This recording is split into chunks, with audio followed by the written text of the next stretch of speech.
Welcome to the channel law learners 365। आज की video में मैं आप लोगों के लिए आरपीएससी एपीओ के जो इम्पोर्टेंट स्पेशल एमसीक्यूज हैं आईपीसी से रिलेटेड उनको डिस्कस करूंगी।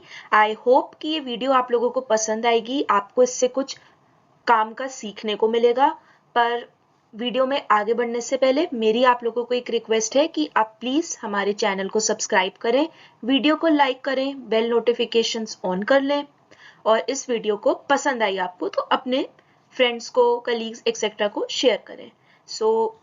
आपका काम आसान करने के लिए ये वीडियो बनाई गई है, तो आई होप कि आप ये पूरी वीडियो देखेंगे और नीचे कुछ कमेंट, फीडबैक, आपका कोई डाउट हो तो वो भी मेंशन करेंगे। Let's begin. Question 1. In which section of the Indian Penal Code India is defined? हमारे आईपीसी के सेक्शन 18 में इंडिया की डेफिनेशन दी गई है, जिसमें स्पेसिफाई किया गया था कि India means the entire territory जो इंडिया के अंडर आती है, excluding the state of Jammu and Kashmir. पर वो एक 2019 से पहले वाली डेफिनेशन थी। 2019 के बाद उसको हटा देना चाहिए था, इस क्लॉज को, excluding the state of J and K, पर उसको हटाया नहीं गया था। May be some legislative error हम इसको कह सकते हैं। तो सेक्शन 18 इस क्वेश्चन का आंसर है।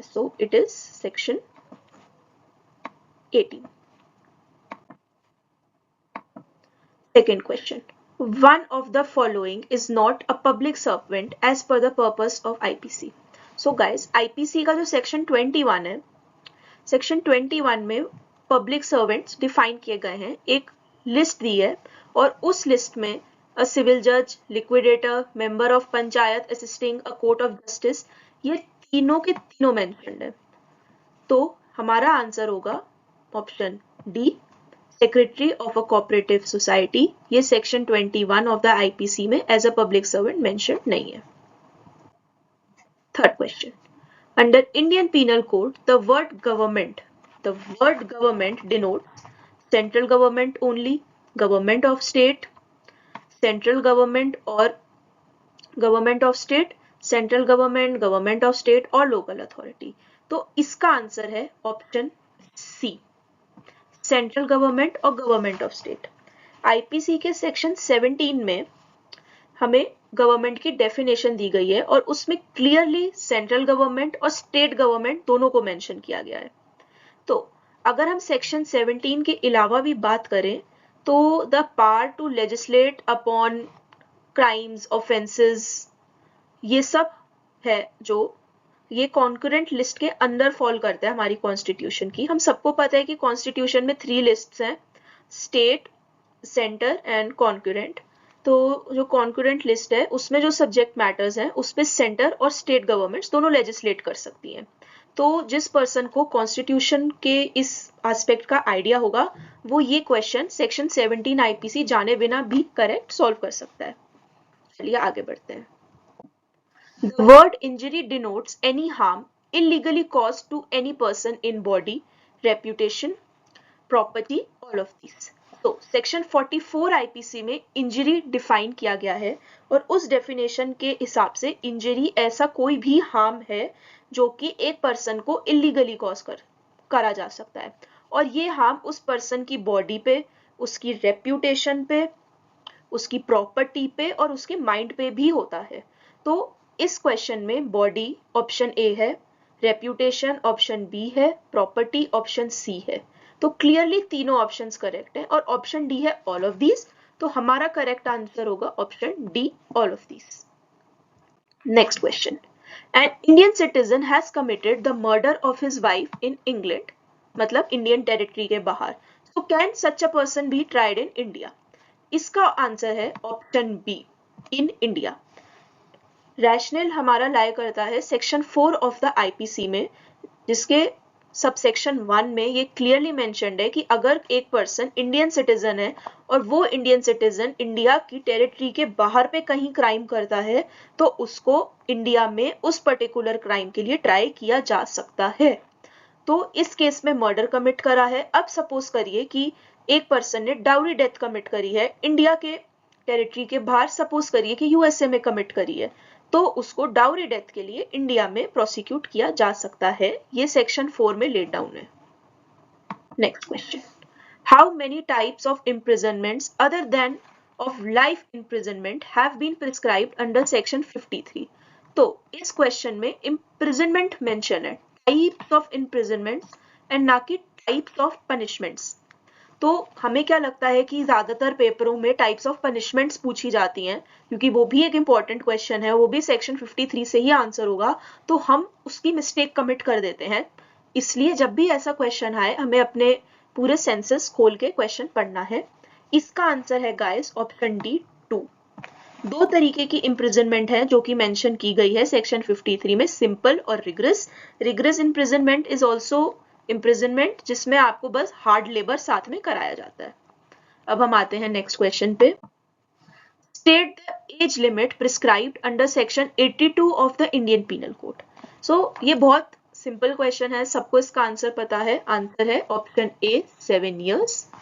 तो सेक्शन 82 को अगर मैं थोड़ा एक्सपैंड करूं तो सेक्शन 82 एक प्रिजम्पशन पे बेस्ड है that a child has not developed the mental faculties to understand the consequences of his actions, whether he is committing a crime or what he is doing is a crime.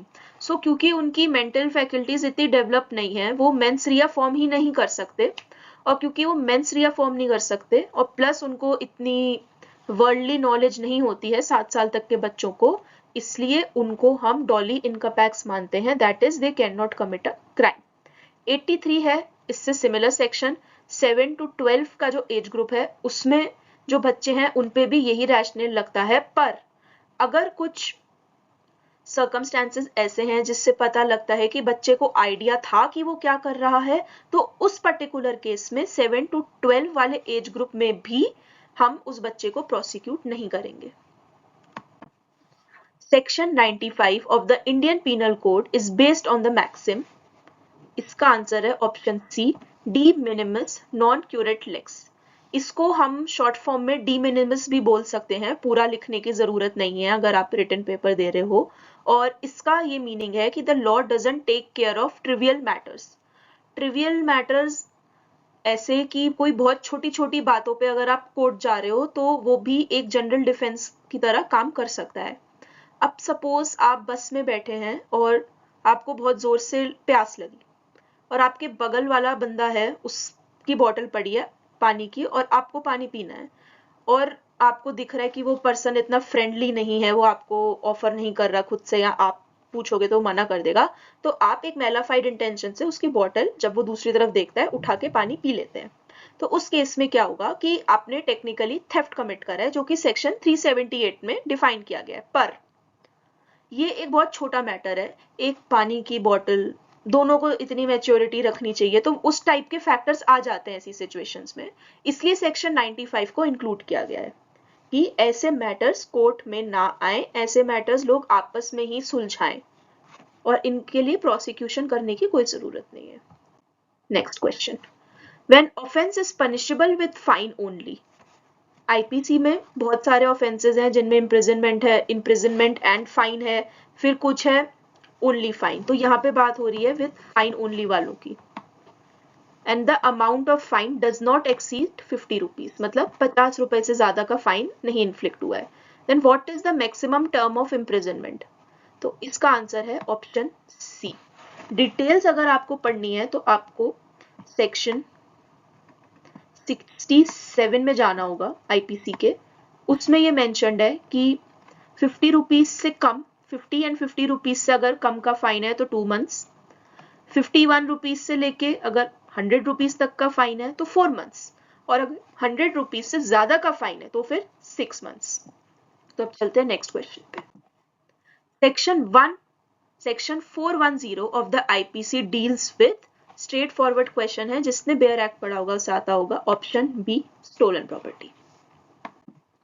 A meets Z on the high road, shows a pistol and demands Z's purse. Z in consequence surrenders his purse. A has committed. अब हमें नीचे 4 options दिए, तो पहले मैं आपको इसका answer बताती हूँ। तो आंसर तो है हमारा ऑप्शन सी रॉबरी। अब मुझे पता है कई लोगों के माइंड में एक कंफ्यूजन आएगा कि ये तो एक्सटॉर्शन भी है, and let me tell you extortion भी करेक्ट ऑप्शन है, पर हम रॉबरी मार्क करेंगे। अब रीजन क्या है? सेक्शन 390 आईपीसी पहला सेंटेंस उसमें है रॉबरी इज आइदर थेफ्ट और एक्सटॉर्शन। तो इसका ये मतलब है कि अगर एक्सटॉर्शन कमिट हुआ है या फिर थेफ्ट कमिट हुआ है और उसमें कुछ ऐसा एक पर्टिकुलर सर्कमस्टेंस एग्जिस्ट करता है जो कि 390 में मेंशन्ड है, तो फिर वो एक्सटॉर्शन का केस रॉबरी बन जाएगा। तो सेक्शन 390 से हमें ये पता लगता है अगर किसी को थ्रेट में डाल दिया जाए उनकी लाइफ के लिए, उनकी सेफ्टी के लिए, और उसके थ्रू एक्सटॉर्शन उनके साथ कमिट किया जाए, तो वो सब चीजें मिलके रॉबरी बनती हैं। तो इस केस में क्या होता है, एक हाई रोड पर एक सुनसान सड़क पे ए जेड को मिलता है, ए जेड को डराता है, धमकाता है, उसको पिस्टल दिखाता है और उससे उसका पर्स मांगता है, और जेड, तो ये पूरा हमारा जो ट्रांजैक्शन इधर तक का था वो हुआ एक्सटॉर्शन, जो कि 383 आईपीसी में है। उसके बाद जो जेड ने उसको पर्स दिया, उसकी वजह से जो पूरा हमारा ट्रांजैक्शन था ये रॉबरी में कन्वर्ट हो गया, और इसलिए हम ऑप्शन सी मार्क करेंगे, रॉबरी, क्योंकि रॉबरी मार्क करने से हमारा extortion as a correct answer implicit हो जाता है। तो इसका आंसर है option C. Next question. How many kinds of hurts are treated as grievous hurt under section 320 of IPC? इसका आंसर है option D 8. The distinction between culpable homicide section 299 में defined है and murder 300 में defined है was pointed out in the decision of option D R versus Govinda. A instigates B to murder C. B refuses to do so. A is guilty of abetting B to commit the murder. इसका answer है option ए। हमारे section 107 में abetment को define किया गया है, और जो पहला क्लॉज है या पहला पैराग्राफ है उसमें मेंशन किया है to instigate someone to do something, to commit a particular act, और इस फैक्ट्स में तो उन्होंने डेलिबरेटली इंस्टिगेट वर्ड यूज किया गया है कि हिंट मिल जाए स्टूडेंट्स को, प्लस उसमें अबेटमेंट का जो ऑफेंस होता है, आपने किसी को उकसाना हो गया, हिंदी में आपने किसी को कुछ करने के लिए उकसाया, उसने नहीं करा वो अलग बात है, पर आपने तो अपना एफर्ट लगाया तो आपकी लायबिलिटी बनती है। तो ये सब चीजों के आंसर्स आपको सेक्शन 107 एंड 108 की एक बेसिक रीडिंग से मिल जाएंगे, और अभी के लिए आपका करेक्ट आंसर है option A. A wife giving harbour to her deserter husband, she shall be punished by imprisonment for. इसका आंसर है option D no punishment. Section 136 है आईपीसी का, तो सेक्शन 136 एक डेजर्टर को जो आर्मी में अपनी ड्यूटीज को छोड़ के भाग गया है, ड्यूटी पे वापस नहीं आ रहा है और उसको कोई छुपाता है, रहने की जगह देता है, उसको हम बोलेंगे हार्बरिंग। तो ऐसा अगर कुछ होता है तो वो पर्सन को भी पनिश किया जाता है, डेजर्टर के लिए तो है ही अपना अलग प्रोविजन, पर अगर एक वाइफ ये सब करती है तो वो नो पनिशमेंट है। और इसके पीछे रीजन क्या है? रीजन है कि एक मैरिज की सैंक्टिटी और उसकी होलीनेस को मेंटेन करना, क्योंकि अगर वाइफ को भी एक ऑफेंडर बना दिया जाएगा 136 के अंडर, तो वो अपने हस्बैंड को प्रोटेक्ट नहीं करेगी और इससे उनकी मैरिज डिस्ट्रॉय हो सकती है। तो हमारे लेजिस्लेचर ये नहीं चाहता कभी भी कि किसी की भी मैरिज डिस्ट्रॉय हो, because we believe in conserving marriages. इसलिए ऑप्शन डी हमारा करेक्ट है। एक्सेप्शन एक्सप्लिसिटली लेट डाउन है प्रोविजन में, प्रोविजन है 136। Which of the following punishment have been abolished in IPC? इसका आंसर है guys option D transportation for life. इसको हिंदी में हम काला पानी की सजा भी बोलते हैं, और इसमें एक बहुत ज्यादा भूल भुलैया जैसा कॉम्प्लेक्स सा एक जेल होता था अंडमान निकोबार में, और वहां पे सारे जो भी जिनको ये सजा मिलती थी उनको वहां भेजा जाता था, ह्यूमन कांटेक्ट नहीं होता था, वो कितनी भी कोशिश करे भागने की, इतना कॉम्प्लेक्स था वहां का सिस्टम कि कोई भाग भी नहीं पाते थे, और अगर हम बिल्कुल देखें तो it was a very inhumane form of punishment, तो इसलिए इसको अबॉलिश कर दिया गया था। Next question, sentence of death is to be awarded in rarest of rare cases. It was laid down by the Supreme Court in which case? तो guys इसका answer है option A, Bachchan Singh versus state of Punjab. अब इस case में जो हमारा capital punishment है उसकी कॉन्स्टिट्यूशनैलिटी पे क्वेश्चंस उठे थे कि हमारा कॉन्स्टिट्यूशन राइट टू लाइफ को फंडामेंटल राइट मानता है और दूसरी साइड पे हमारा एक स्टैट्यूट है जो कि कैपिटल पनिशमेंट इन्फ्लिक्ट करता है। तो इसमें क्या हुआ था कि कैपिटल पनिशमेंट को अनकॉन्स्टिट्यूशनल नहीं डिक्लेयर किया गया था, बट उसकी जो कॉन्स्टिट्यूशनैलिटी का एम्बिट अगर पहले इतना था, एप्लीकेशन का एम्बिट इतना था, तो वो इतना कर दिया गया था, इतना इनफैक्ट कि जो बिल्कुल ही रेयरेस्ट ऑफ रेयर केसेस हैं जो सोसाइटी को कॉन्शियंस को इतना हिला देते हैं, जो कि पर्सन ने ऑफेंस करा है वो रहना डिजर्व ही नहीं करता है, तो वो सारे केसेस में कैपिटल पनिशमेंट मिल सकती है। कुछ गाइडलाइंस लेट डाउन की गई थी केस में। और जो बाकी 3 हमें ऑप्शंस दिए हैं इस क्वेश्चन में, ये भी इंपॉर्टेंट क्वेश्चंस हैं, तो एक बार मैं इनके बारे में भी आपको थोड़ा सा बता देती हूँ। जो ऑप्शन बी है, Palwinder Kaur versus state of Punjab, ये हमारा section 24 of the Indian Evidence Act पे मेंशन्ड है और कन्फेशन से डील करता है सेक्शन 24।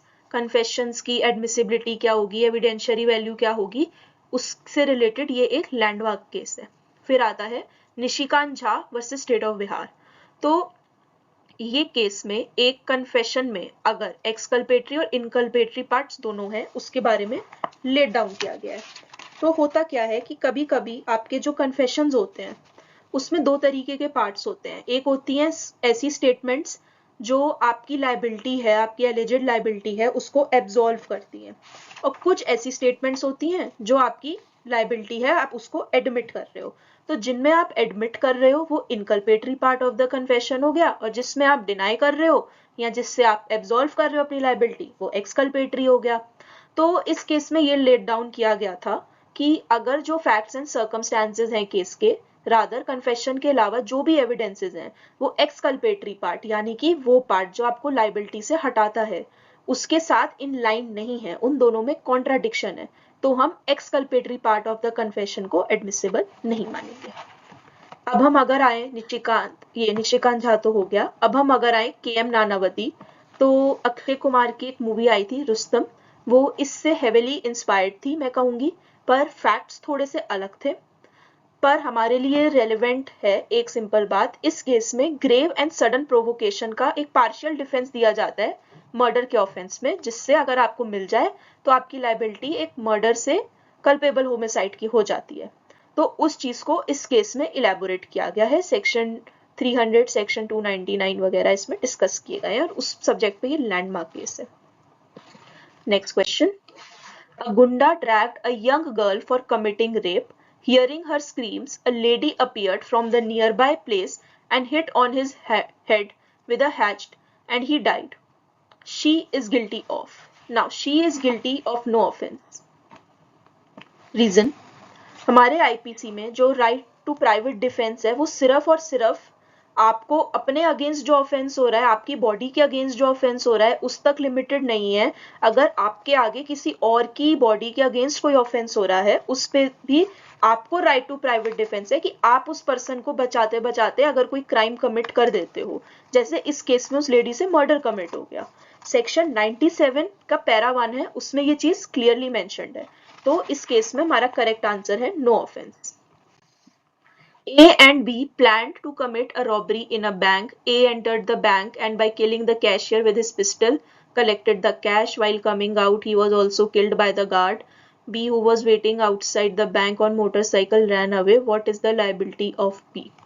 Now, इस केस में B की liability है मर्डर की भी और रॉबरी की भी। अब सबको लगेगा कि कॉमन इंटेंशन भी अगर हम इसमें मान लें, जो कि थी, तो कॉमन इंटेंशन थी, पर फिर भी मर्डर तो उन्होंने प्लान नहीं किया था, कॉमन इंटेंशन तो बस रॉबरी के लिए थी। तो इसका आंसर आपको मिलेगा, एक प्रिवी काउंसिल का केस है Barendra Kumar versus king emperor 1925 का, और कुछ सिमिलर फैक्ट्स हैं, मिलते जुलते फैक्ट्स हैं।